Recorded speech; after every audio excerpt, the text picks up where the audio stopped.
moderator, I think the incivility right now is probably at a fever pitch, but since I've been in the line of work that I've been in, I just remind people that it's really not necessarily new. That I've been done talk radio here about 35 years. If we go back to when Ronald Reagan was in office, as beloved as he seems to be today by most, by a good percentage of the people, he was despised back then. And we get calls to the show back then, people who honestly said he has 6 letters in his first, middle, and last name. Ronald Wilson Reagan was the number of the beast, and they believed it. We had people like that then. And you move forward to Bill Clinton, and there were, since it's fresher in most people's minds, some true Clinton haters in this world. And I thought it got to the point where they beat up on the guy so bad that people began to feel sorry for him, and if he could have run a third time, he probably would have won. So people have been, at each other's throats for a while, but from where I sit, and we'll get to our guests here momentarily, social media's really turned it up because you can be anonymous.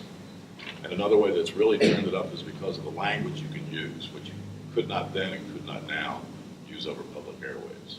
That's where I think it's really, those are the two things that have gotten it to the level where it is. So I want to ask my guests first, and preparing for this, I actually watched these two gentlemen debate in 2006 to see just how civil it was. And it was pretty well done. You might remember it. Very well. Clyde Gray moderated. Right. And of course you had some contentious moments from time to time, but it's not like you made fun of each other's hair or how much water you drank or how tall or short you might have been. Or my small hands. Right, or small hands. We got to that point. From your perspective, and we'll go back to the last campaign as an example. Watching that, did it strike you as, how do I word this, as the new low or as just a bump in the road? I had a benchmark in primary. I think before that I was totally new to politics. For me, I thought the '06 race was actually, though intense, and the great thing about politics here, unlike elections in Russia and other countries that have kind of sham elections, and I said this on election night 2006, for as intensive an election that was since really 1974, I think was the last time coming out of a very unpopular war and all the things that were confidence in institutions that were being shaken. It was, for me, very issue-driven, and I think if there was nasty stuff that happened, for the most part, it was outside of the two campaigns. Right. And some of the outside groups that ran TV ads, I think, were probably a little bit over the top, but I think we both, not in a formal sense, but I think we had a handshake to, we'll keep it on the issues, and American politics has always been very raucous and very intense, but it was, I don't think it was ever really personal. Yeah. Have you ever felt the need to perhaps rein in some of your supporters, especially if it's an outside group that would buy time on your behalf? Did you ever see somebody else produce a commercial where you thought, that doesn't reflect me, it's not like me? Sure. I always considered myself a pretty nonpartisan person. I kind of grew up in politics. I was a Florence City Councilman, I was a county commissioner, and then I was judge executive. And I always considered those jobs as my civic duty because I always had an interest in the community. And I never considered myself a real partisan politician. I didn't then, and I do today. But, Mike, Geoff and I were adversaries, but we kept it on a high plane. But as you say, some of the outside groups, there was some ugly stuff that went on, and I didn't care for it. I'm sure he didn't either. But it is anything like it has been today. I knew that we were at a new level when my 8-year-old son came in 3 weeks before the '06 race, and it was an outside advocacy group running a campaign that was distorting some reform votes. Not to get into all the weeds on this, but my son very earnestly came in to me and he said, "Daddy, I need to talk with you. You've been watching the Cartoon Network." And it's early in the morning. He said, and I said, "What's that, buddy?" And he said, this boy's gonna be 20 this year. And he said, "Daddy, is it true that you don't want little children to have food to eat?" And I looked at my wife and I said, "TV's off until November 6th.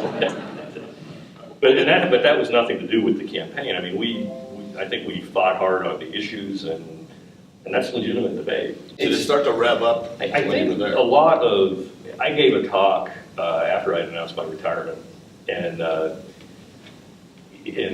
it was with a group of reporters in Washington, and I shared that I felt that we were living in a digital 1890s, where the way the campaign finance laws had moved, where there was unaccountable, and I believe in free speech. I just think it should be transparent on where the money's coming from.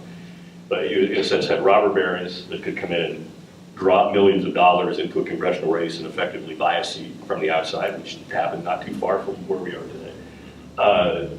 You had social media that had, essentially could say anything, a yellow journalism, if you will.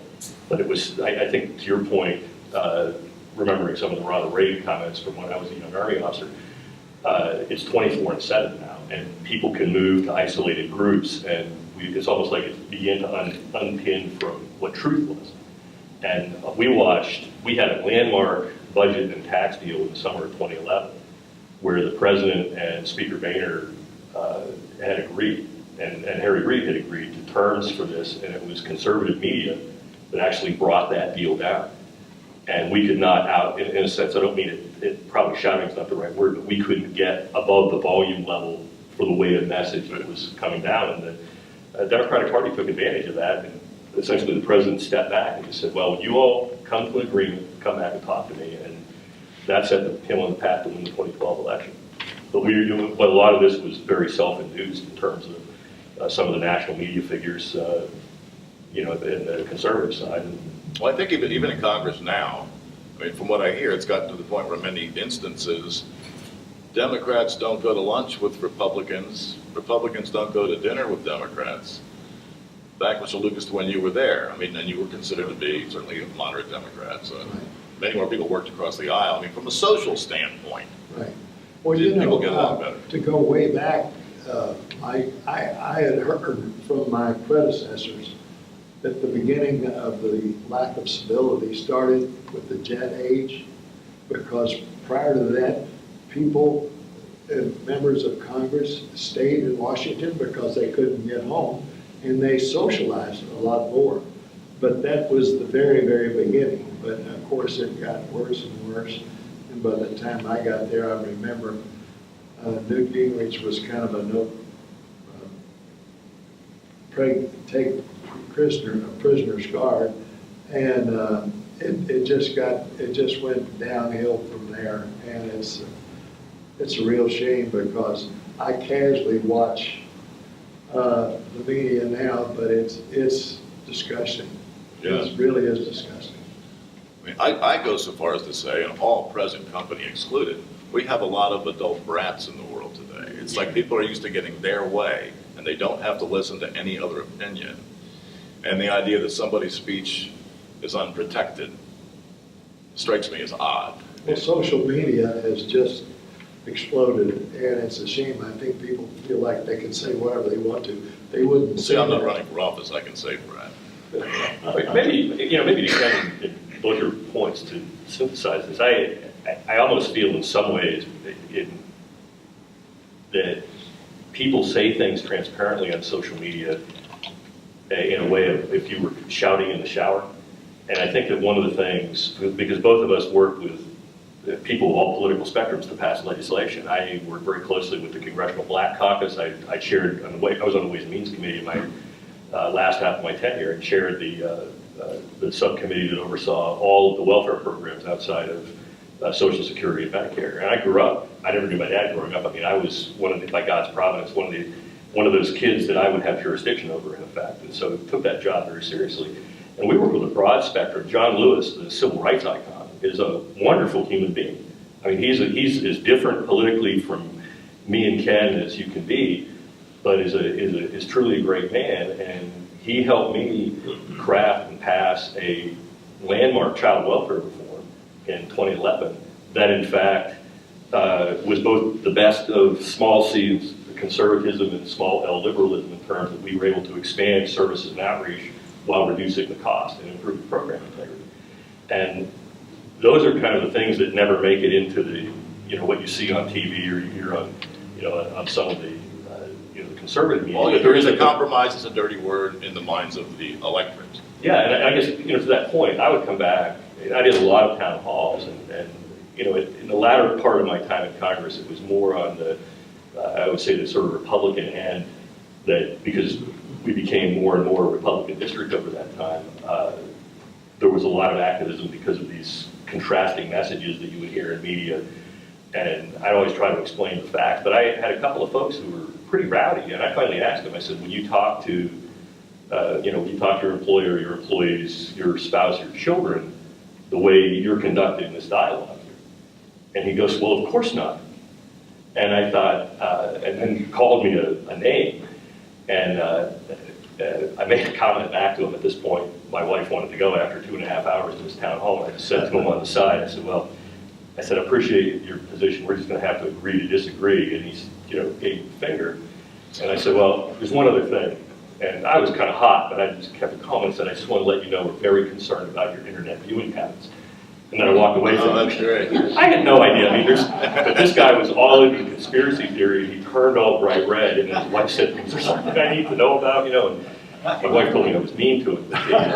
But I think that the bad joke aside, it's like shouting in your shower sometimes, where there's not this sense of, I think we measure ourselves in our families and our communication and relationships that matter, where we want to add value. And that's the thing. I think we're back into one of those eras like we were, you know, 100, 150, 200 years ago to come and go.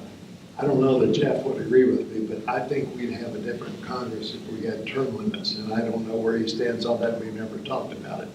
But the problem I see today is with, you know, every 10 years we do a new census, and the Republican districts get more Republican, the Democratic districts get more Democratic, and in the House, not in the Senate, but in the House, the elections are decided in the primary. It's not the general. And the most radical people on both sides, both progressives and conservatives, get elected.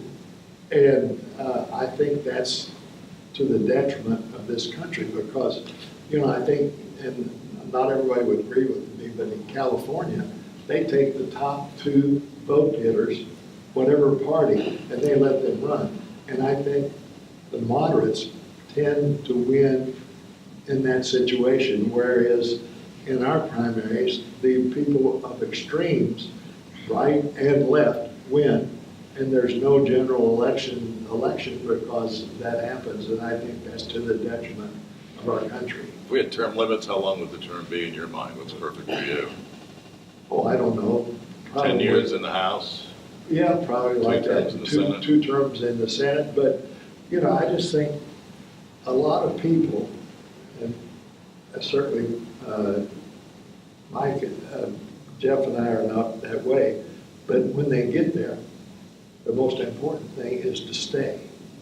And again, if you have these people in extremes, and if they win their primary, they win, that just makes it a more divided government. And you know, again, what they want to do is win. And if they're extreme one way or the other, that suits their district, and they win. And I think that's to the detriment of our country. I think at some point we'll get to questions from those in the room. I'm curious, because I know of a couple of situations where families don't talk to each other because they dare to discuss it. And they're so, they're such polar opposites, they cannot get along, and they've stopped, like Thanksgiving, they don't get together anymore. You know, key family events just go undone because people don't get along anymore. Well, that's true. You know, I'm a moderate Democrat, but we have a lot of Republican friends, and my wife and I just don't talk about politics. We don't bring it up because people, not all people, but a lot of people are so polarized in what they think. And, you know, don't confuse me with the facts. My mind's made up, you know. And, and that's true on both sides. Because, I mean, I wonder, because social media is fairly new, is this just a growing pain? Is this something where at some point we're going to come out the other end in 2022 and we'll get... It may get worse before it gets better, unfortunately, in my view. You think? I would say, I don't disagree that I think it's probably going to get more raucous until communities begin to establish some rules of the road to how to communicate. I remember one time a mutual friend of ours, Chairman Hal Rogers from this 5th District of Kentucky in Eastern Kentucky. He was elected, he was chairman of the Appropriations Committee, was elected in 1980 when I was in my last year at West Point. And at one point, in early 2008, when the rhetoric was pretty ugly on the House floor on both sides, I was really conflicted about all this, and I asked how, because some of the senior Democratic leadership were talking about how wonderful things had been back in the 80s, and everybody got along and all.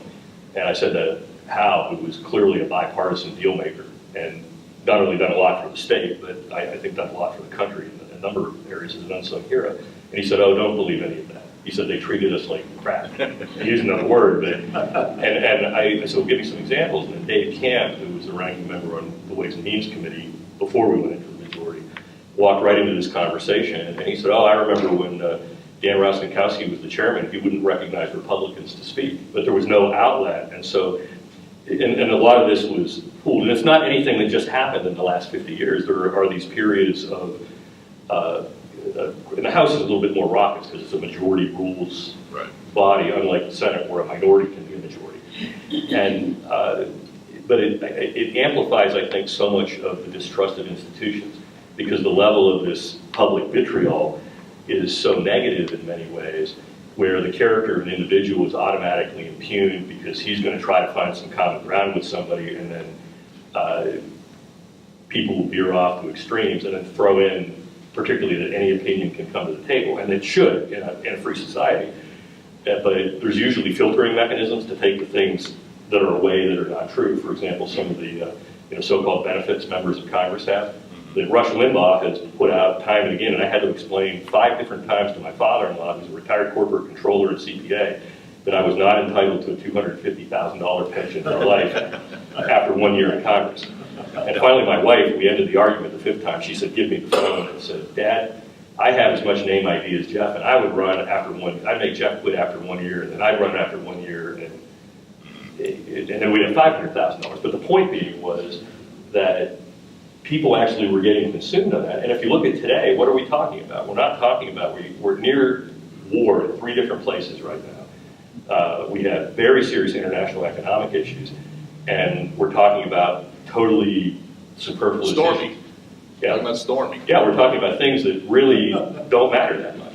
Well, So, since you brought up Rush and just the media in general, now that I've mentioned this on the program, I voted Libertarian this last time because I wasn't a fan of either of the 2 leading candidates. So I didn't vote for Trump, but I wish him well. Because he does well, the country does well, I do well, you do well, my family does well, we do well. I didn't vote for Obama, same thing, I wish him well.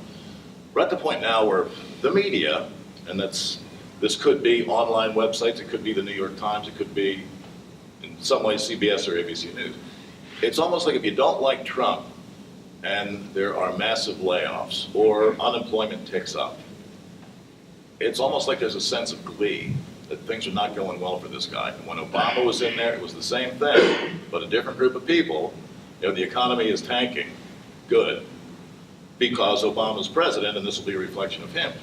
A tendency not to want to do what's best for your own country because you don't like the guy or the woman sitting in that office. And that's new, I would say, to me in the last dozen years to see that. The media's kind of split. It's Fox and MSNBC, but people fall all along that range.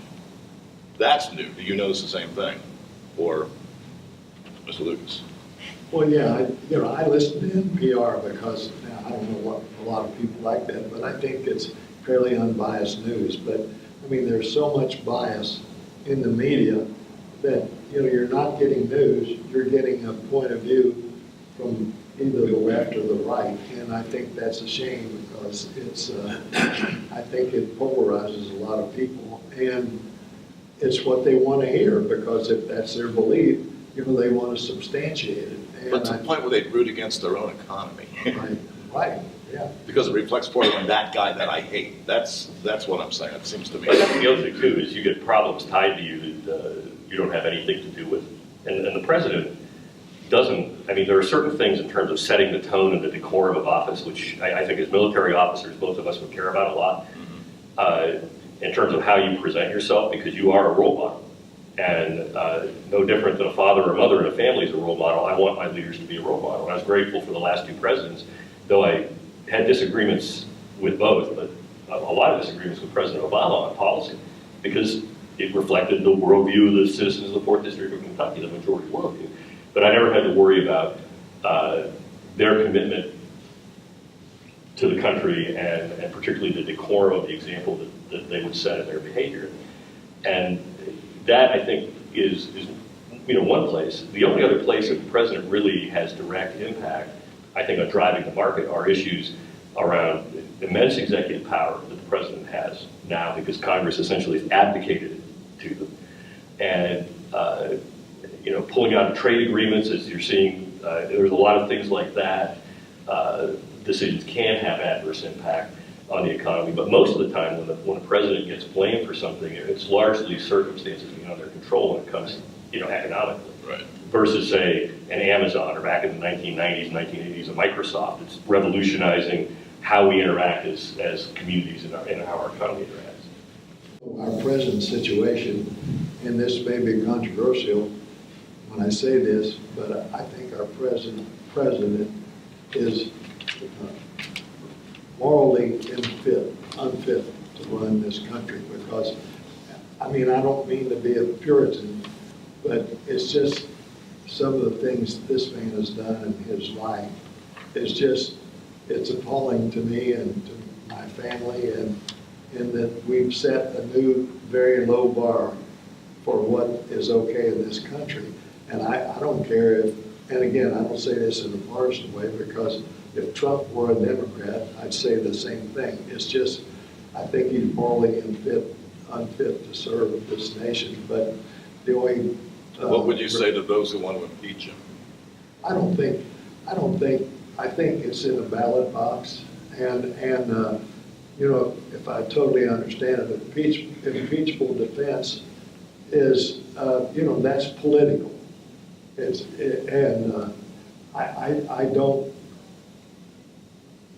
don't know, unless they come up with something in this inspection by the special counsel.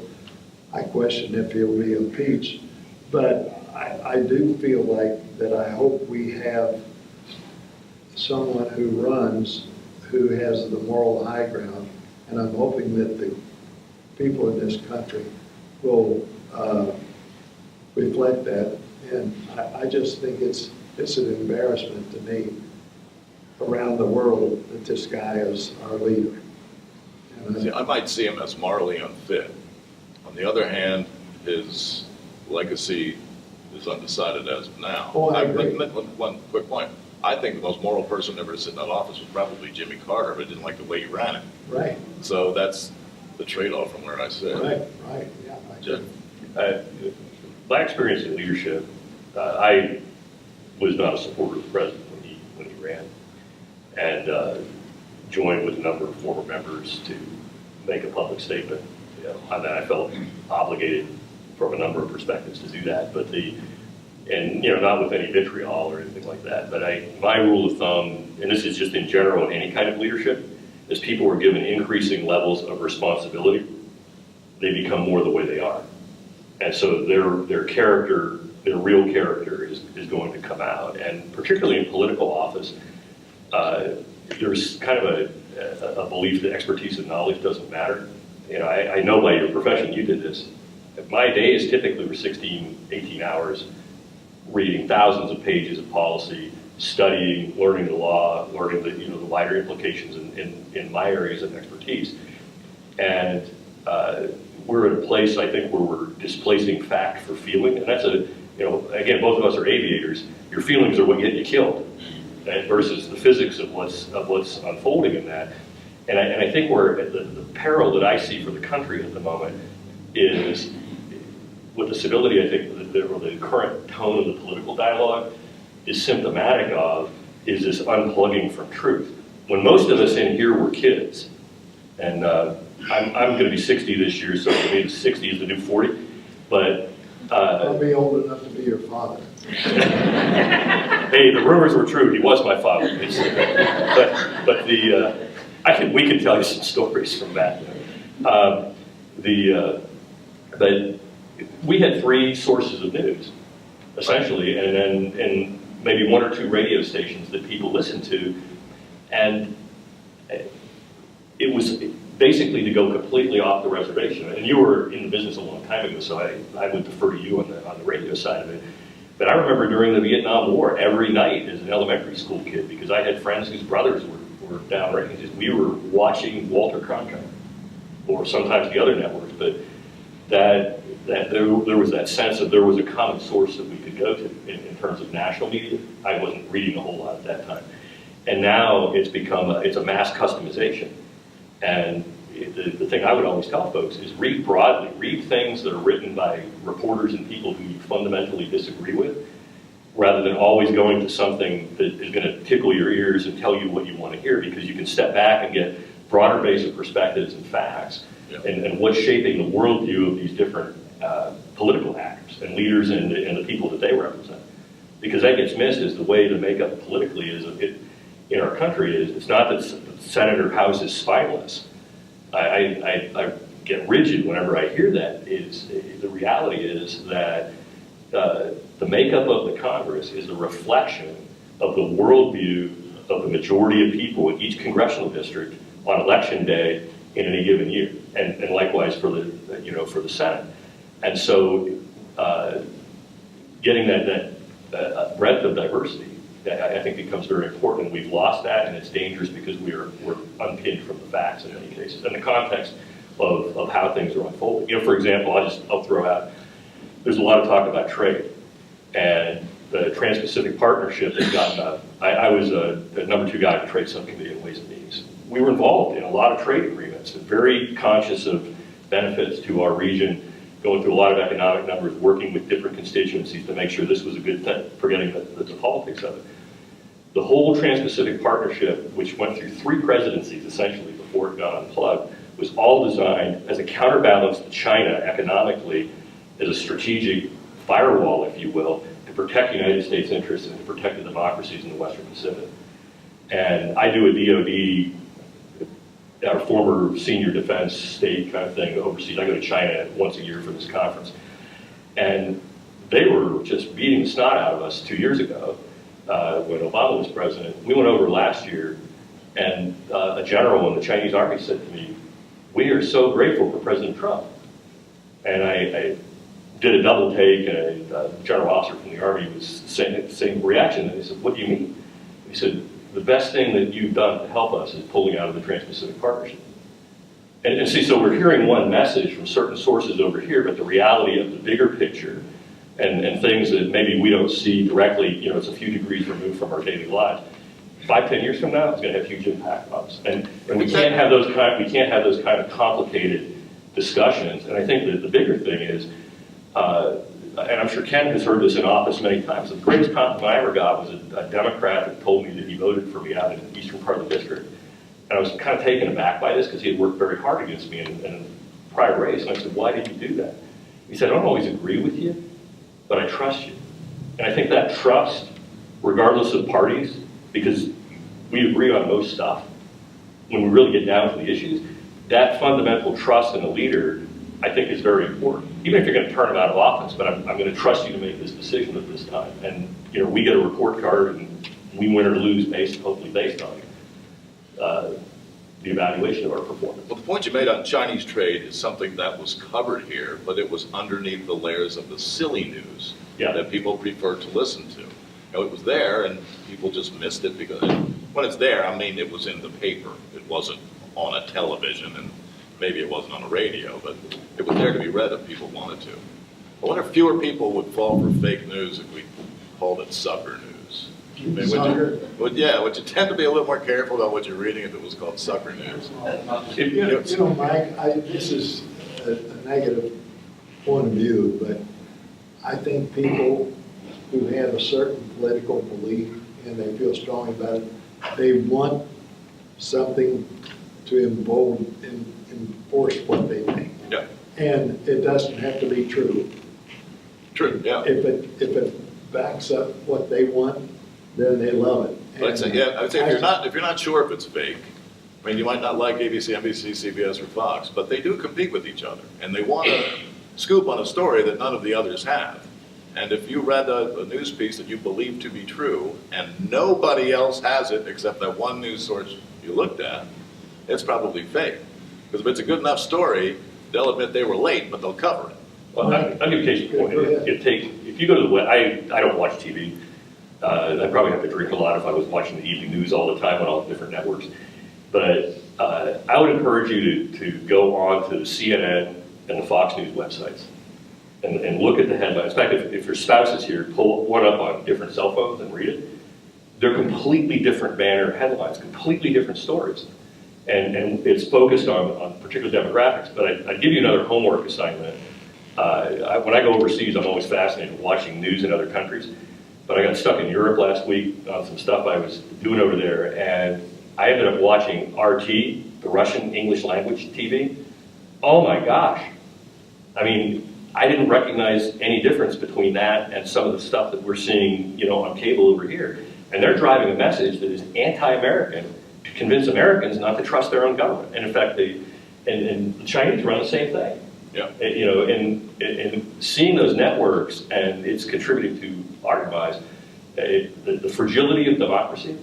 And I mean, it really is a fragile thing. Ultimately, it's based on clinging to an idea and trust. And if you unhook people from trust in that idea of how our government functions, then we begin the spiral into probably some pretty dark things. The president has the bully pulpit.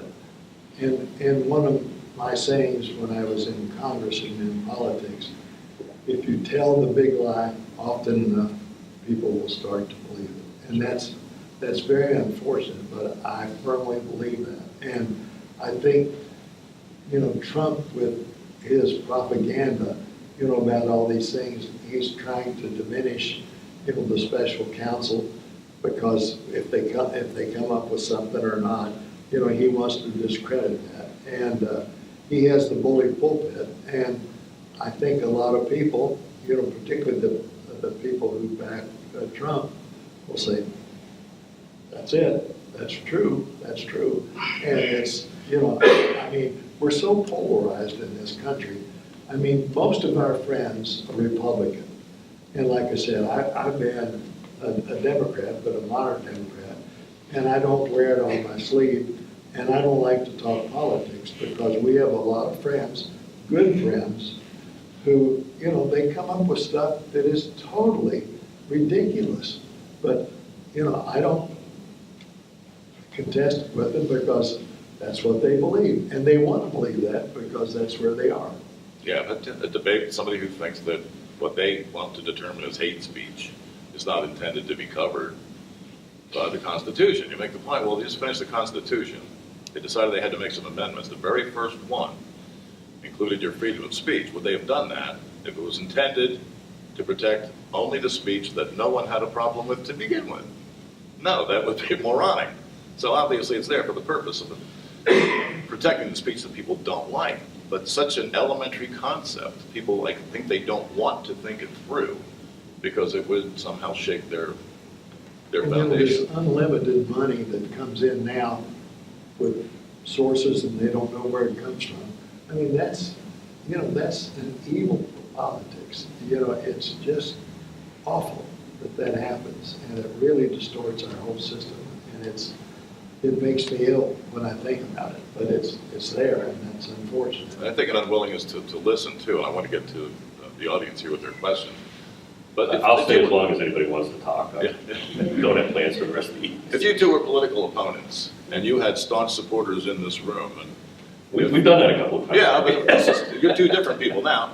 If Mr. Lucas had you painted into a corner where you are as wrong as the sun rising in the west or whatever, I think we were both robots for our party leadership. Well, if you were any two people, and if you just looked at him and said, "That's an ugly sweater," your people would cheer for you and swear that you just kicked his butt. It's like insulting somebody to some people is as important as proving a point. They don't want to hear the reason. They don't want to hear the point. In fact, there are some people who believe that reason is somehow it was a white guy who said it, a white male European construct. Therefore, you didn't have to consider reason when persuading people? What's left? Don't confuse me with the facts, my mind's made up. Yeah, that's pretty much it. Yes. Can you use the microphone? Can you or can I I? need the microphone. Okay, yeah. You want to? It's on a cord though, so it doesn't go too far. We will take questions. Anybody have an immediate question? No, I I just thought need she to wants use you the to microphone. use it. Oh, She wants you to We use can't it. hear you. I can't. I was standing right. I was standing right in front of you. You can hear me better than anybody. But yeah, if you do have a question, you don't have to come up and use the mic, or just a point you want to make.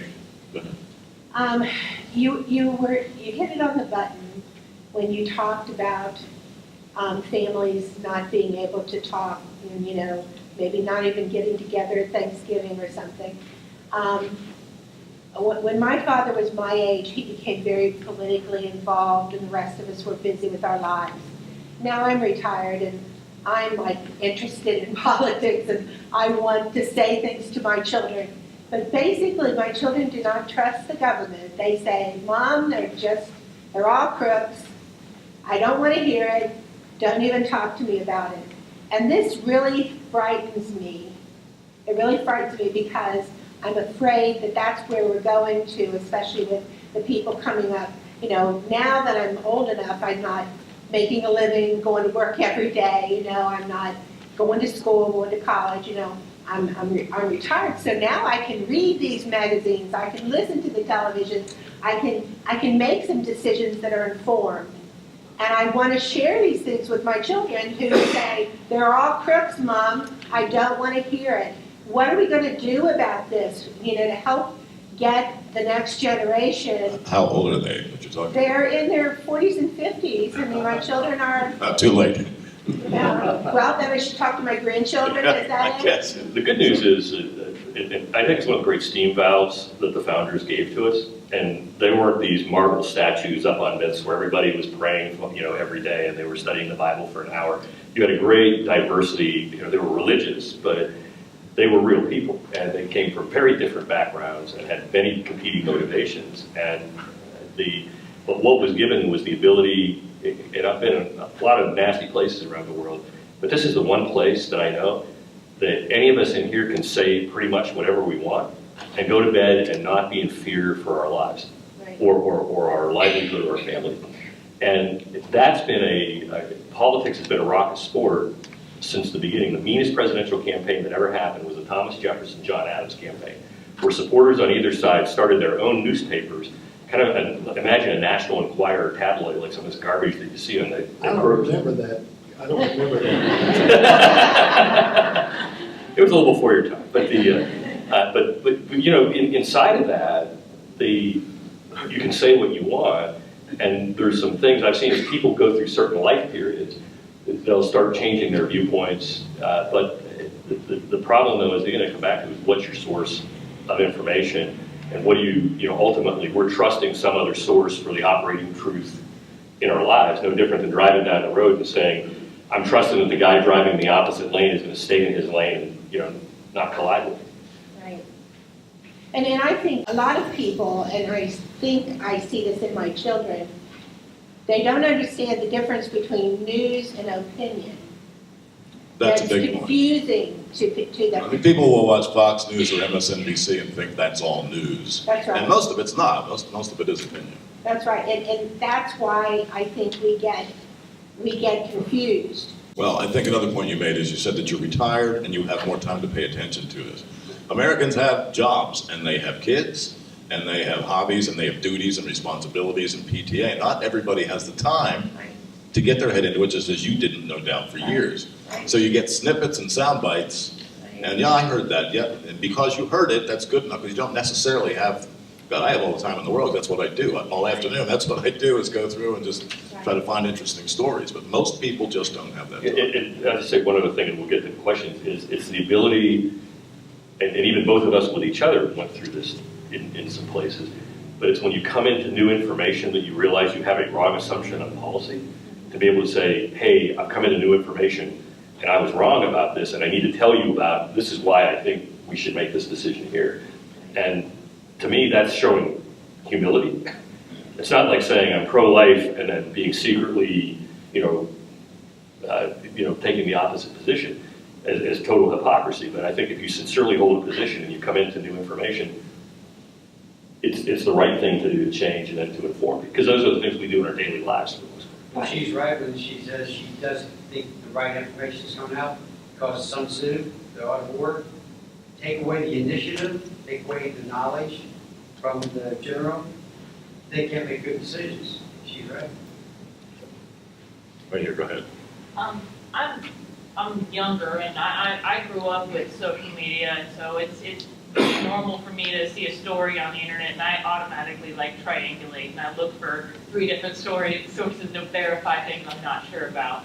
So I'm not always sure that when we talk about political polarization, I think sometimes the whipping boy is social media, and it's made out to be the only cause of this issue. The thing that I notice, I'm a lawyer and I work with local governments, and I go to school board meetings and I go to city council meetings, and hardly anyone's there. I also know that there's a book written years ago about nobody bowls anymore, and that community organizations that we used to have, we don't have anymore. And I can't help but think that that is somehow related to this. And maybe I think the only place we do talk to people on the opposite side of the political spectrum is social media. And maybe that's why it's so ugly. And I just wanted to know what your take is on that. Well, I totally agree with you in that I think social media plays too much of a part in what we believe.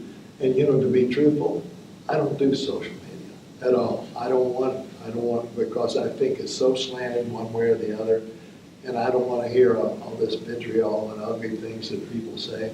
I can do without that, and that's why I watch NPR, because I think it's pretty unbiased news, or at least it's supposed to be, and it's according to who you ask. I'm sure some liberals think it's not, and some conservatives think not, but I think they try to give you the straight news. And I think, even the newsing on the major channels, I think is pretty straight up, ABC, NBC, and ABC. I would say that I think social media does get a bad rap. Things are blamed on social media today that you could have blamed on the telephone 90 years ago, but nobody did.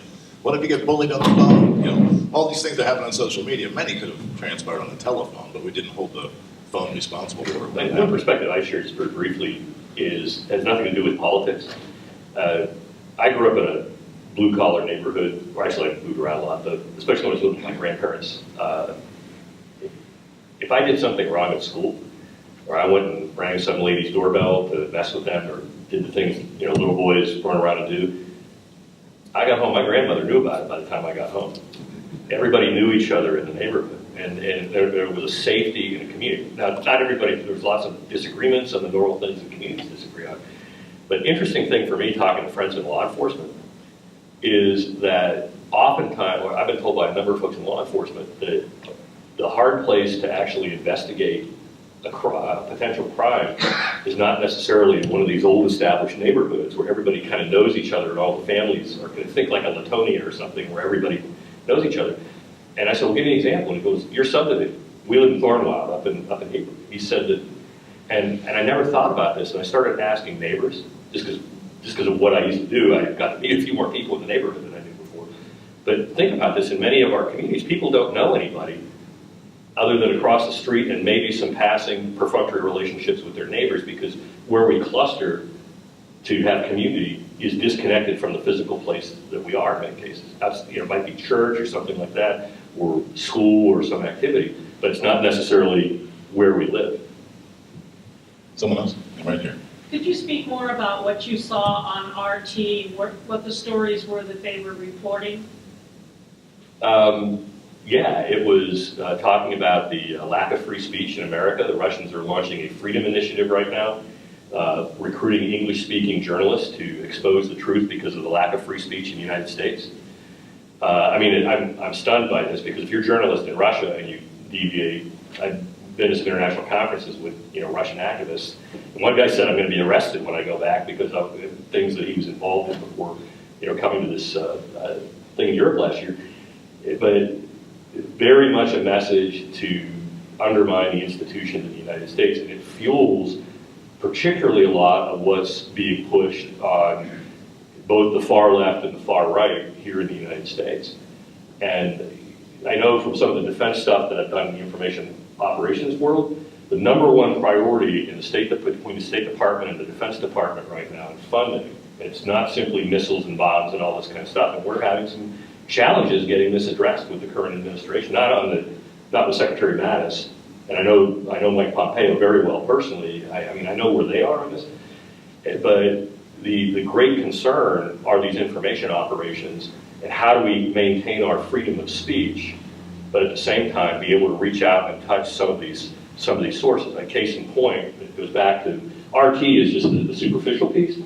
There was a tweet about Hillary Clinton that, and I can tell you this because it's open source now. In October 2016, there was a group of about 29 or 30 country boys, if I can use the boy term and not get in trouble for it, but down in Tennessee, and they had a kind of a Twitter ring, and they were real hardcore, committed to their beliefs. They wanted to help Donald Trump, and a message popped up in one of their, and it was repopulated within an hour 579,000 times. Think about the magnitude of that. So organizations that protect our freedom began reverse engineering where this was going, and literally it went into St. Petersburg, into this, the joke is Putin's baker. A guy used to run restaurants and things like that, but there's a huge information operation that was directly tied to Vladimir Putin that was putting this stuff out, and it was being propagated by these, and repropagated by these bots. And it did have an effect on opinion. It could not have an effect on opinion. And so we're trying to develop, or I say the government, not me certainly, but as a government and both private and public coalitions, the defense world is trying to develop a means of neutralizing this kind of speech, or at least outing it for what it is. Now, how we have advised and some technologists have helped the Germans and to a greater degree the Poles and the Ukrainians, although Poland's got its own other issues right now, and especially up in the Baltic states, is their speech laws are different. And so what the intelligence services could actually do, because our intelligence services do not monitor Americans, by the way, unless you're in communication with a known foreign terrorist, that you got another problem. So all that, but what they were doing was they were able to reach out directly and touch these nodes or these individuals and say, we just want to let you know, we know what you're doing. Didn't arrest them or anything, and they would go dark. And that helped the reason the German election went better and the French election went the way it was, and some other issues was because of this counter-information operations that wasn't visible to the public, but it pushed back on a lot of that Russian and related propaganda, which we have not done, sadly. He's talking about Russia, and I get my information from McDonald's up on Ridgewood Road, so it's a little more narrow. And, Probably more reliable too. So. We can pick up a newspaper in there, can't you? Donald.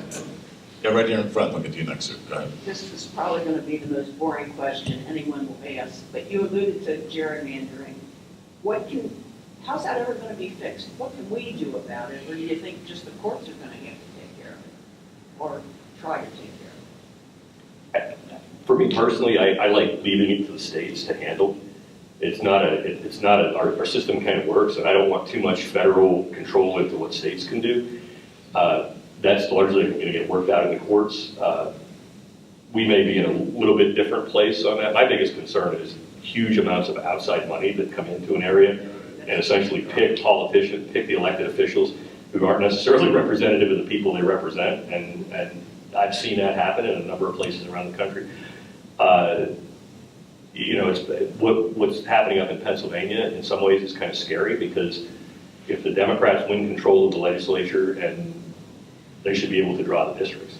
But things that I think anything you can do that enhances voter participation, I think is of value. I mean, the California system, but Kent mentioned this, that works for them.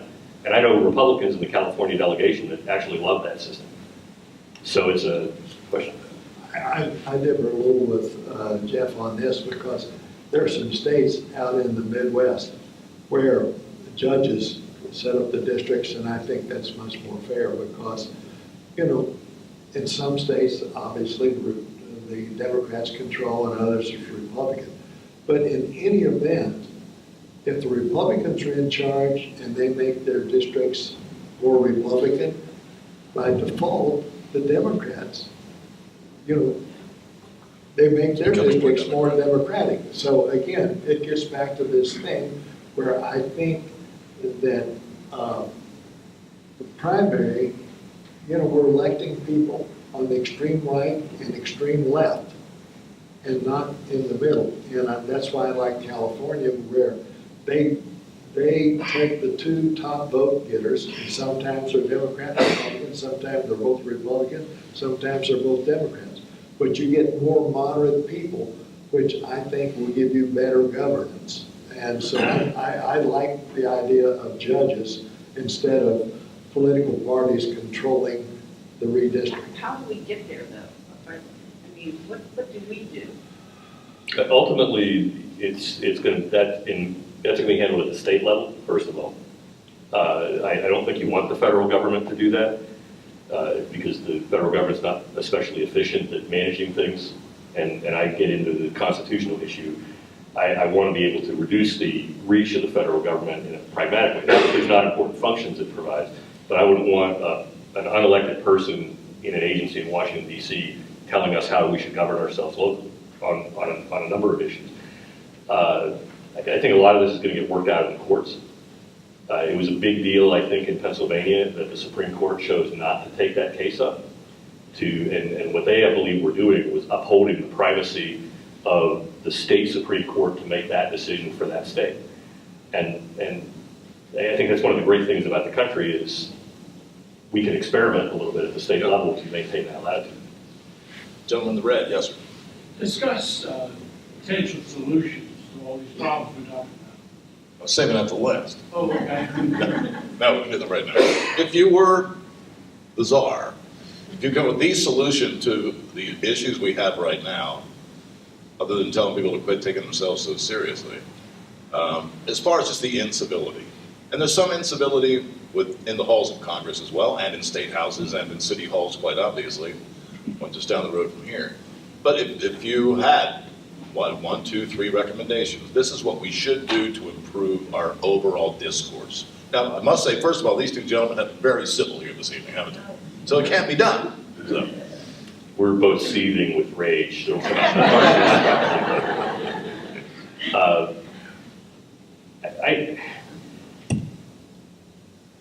I think for both of us, I mean, I can't comment on our business professions because he was much more successful than me in different ways, but we both grew up in the military. And there's, I think, an expectation of functioning on a basis of, and it's not perfectly carried out, but it's better than most institutions, on a basis of integrity and honor and moral courage, which is the foundation for physical courage, and dealing with facts as opposed to feeling, and then unrelenting persistence to accomplish what you need to do. And at root, Eisenhower used to talk about the soldiers of a free society, but the things that make America, I think, truly great, and we are a great country. We don't know to become great, we are great. All my friends in other countries are like, why are you guys saying this stuff? They think we're crazy. And because we don't believe that our country's great. But here's the deeper thing, though.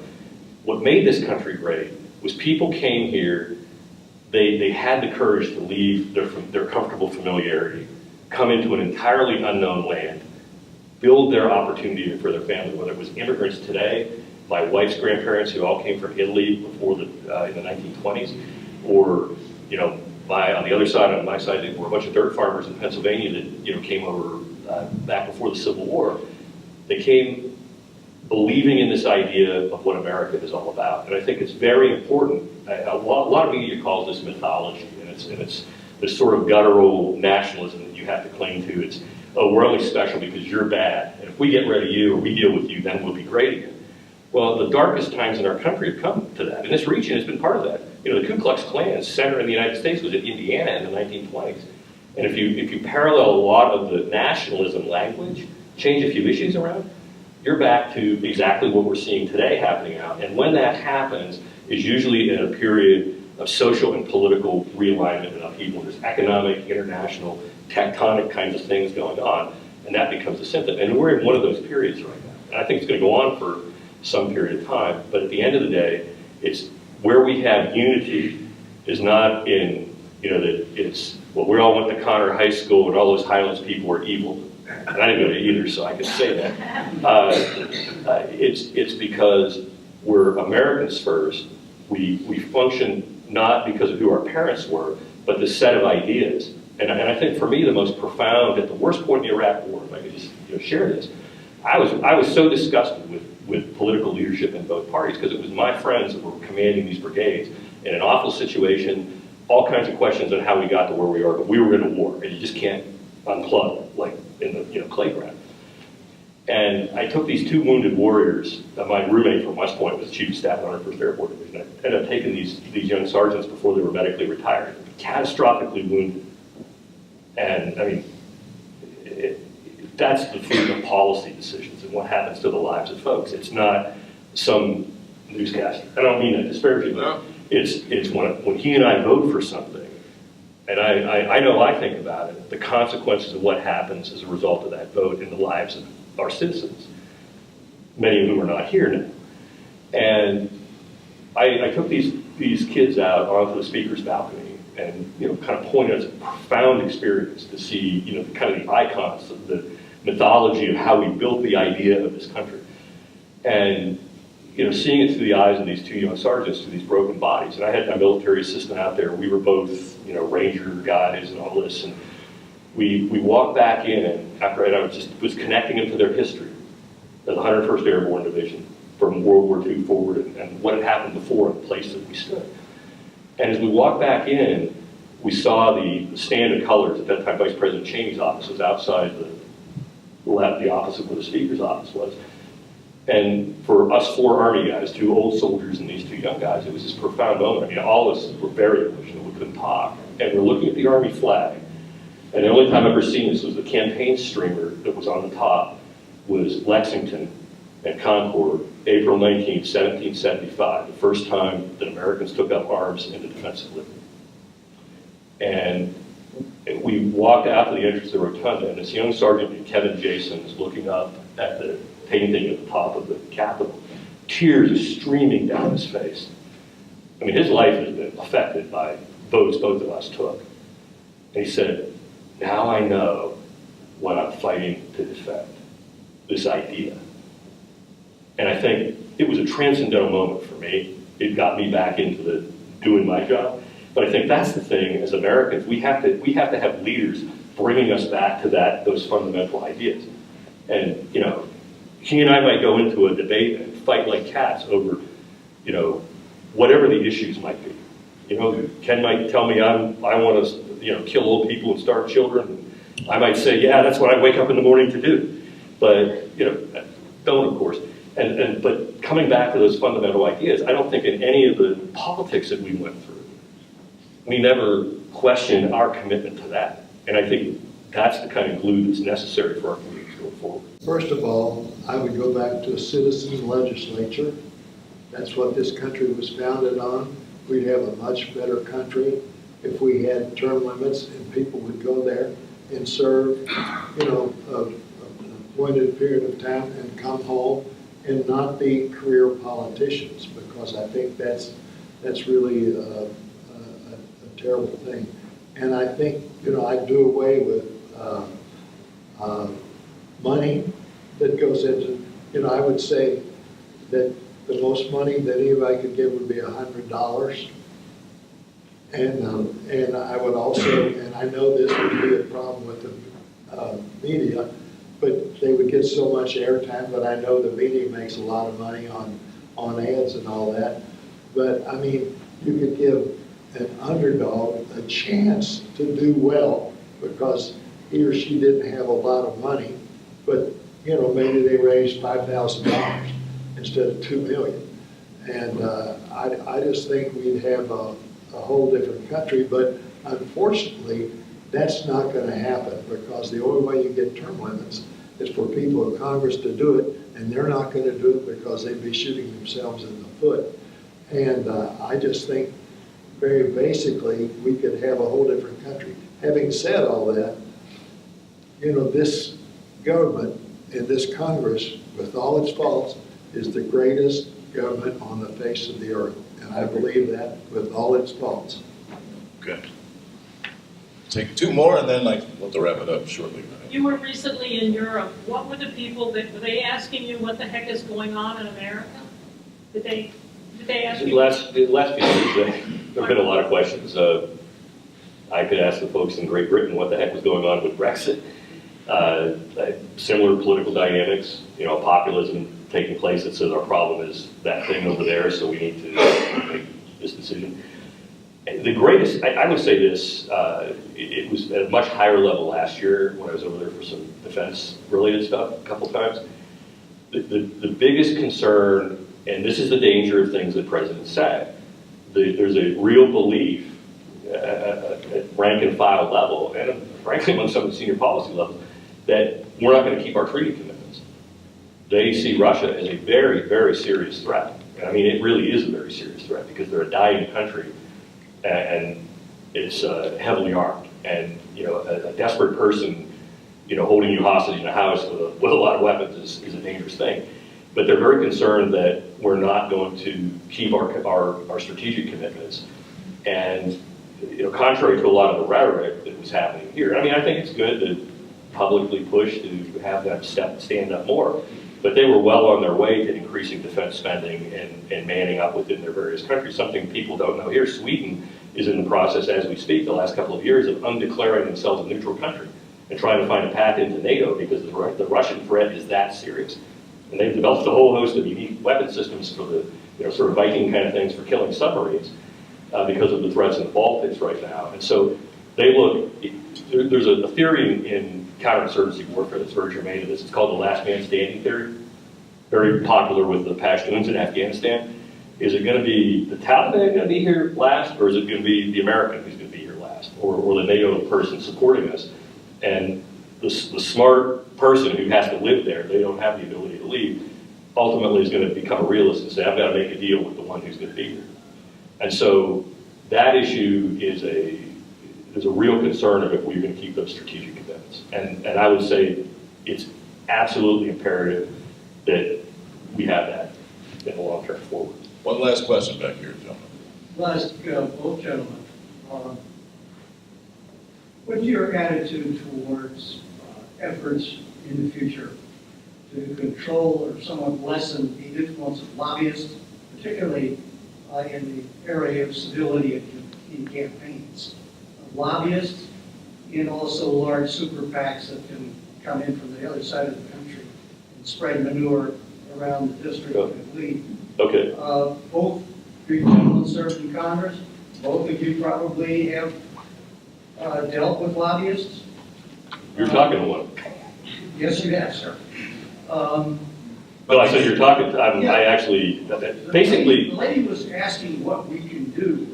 If we find a candidate who might address these two issues. If I can make a point, you're kind of making 2 points. Yeah. I mean, you have the right to redress your government, right to petition your government, I should say. And we're not going to get in the car and drive to DC to do that. So you would probably get with people who think like you and get a lobbyist to do it. And typically, if you're going to be lobbied, you're going to be lobbied from more than one side on an issue, right? There's yes and no, yes and no. Then you make the decision. Now, as far as the money in elections, I'm with you 100%. Yeah. Your thoughts on that? Let's go to Mr. Lucas first. Well, this is a pretty negative outlook, but I think the lobbyists run the country. It's very, very unfortunate, and I think, you know, there needs to be some limits to what, the insurance companies and big oil and the pharmaceutical companies.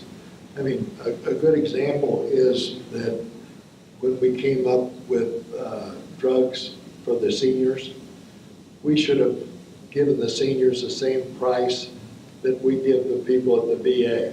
But they didn't, because the lobbyist, in my mind, which was one of the biggest lobbyists there, convinced their people, and they gave money to a lot of folks. And I think, they write a lot of the legislation. And so I have a very simplistic, negative outlook on lobbyists. Mr. Lobbyist. Okay. First of all, if you've ever made an appeal to an elected official, to your government, you're lobbying. That's point one. Some special, I believe that the real root of this is in campaign finance reform, particularly dealing with a lot of the super PAC related issues and how you manage that. 99% of the folks who are lobbyists are people who are subject matter experts that really know their stuff, legally, contextually, and it's just like hiring a doctor or a lawyer or a plumber who can help you not get or to be successful in those causes. And the people who work in particular fields tend to stay very much in the areas where they already had preferences before. It's not like, oh, today somebody will do this or somebody will do that.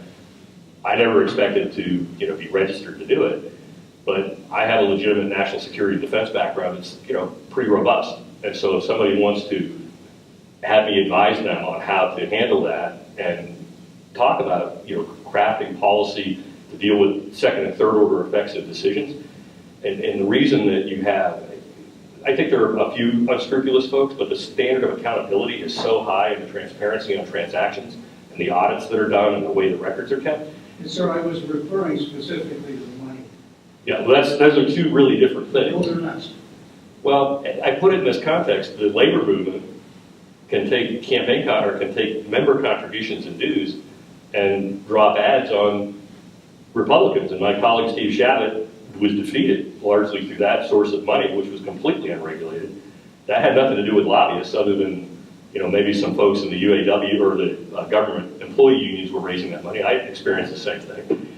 And the bigger question is, and it comes back to this issue of right to redress and freedom of speech, is how do we manage that? And I think we don't want to react in the sense of saying, well, all of this is bad and make the mistakes the president does, which blankets everything and all facts away.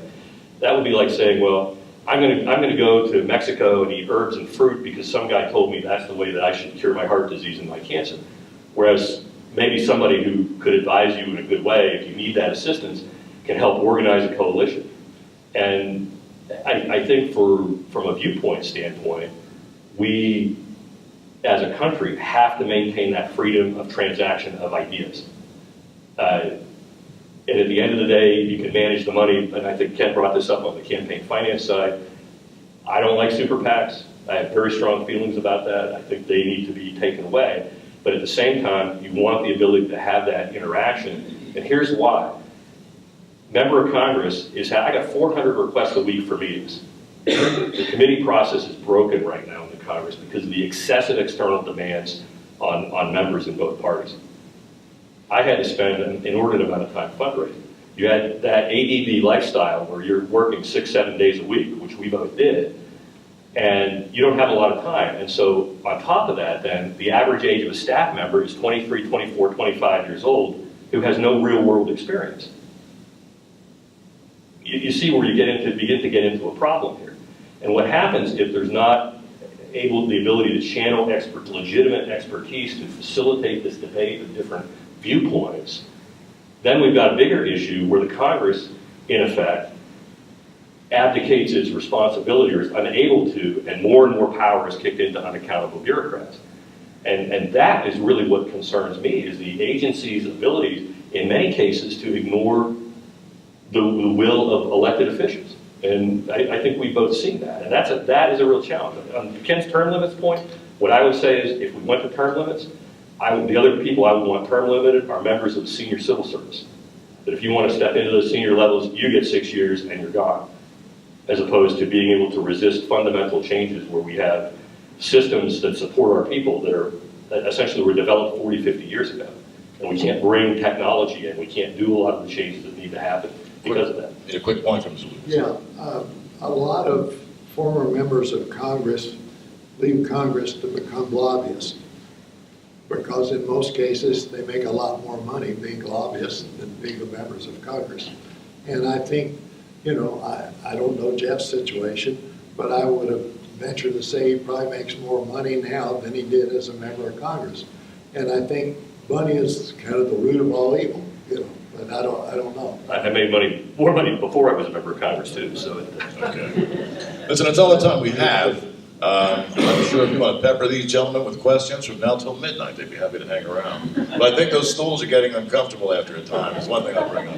Yeah, if y'all want to, I'm here as long as anybody wants to talk, so. Yeah, I would say, but thanks for coming. Appreciate your time. Be reasonable to people, be civil with people, and it's got to start somewhere. Let this be one of those seeds. And good to meet you all. Take care.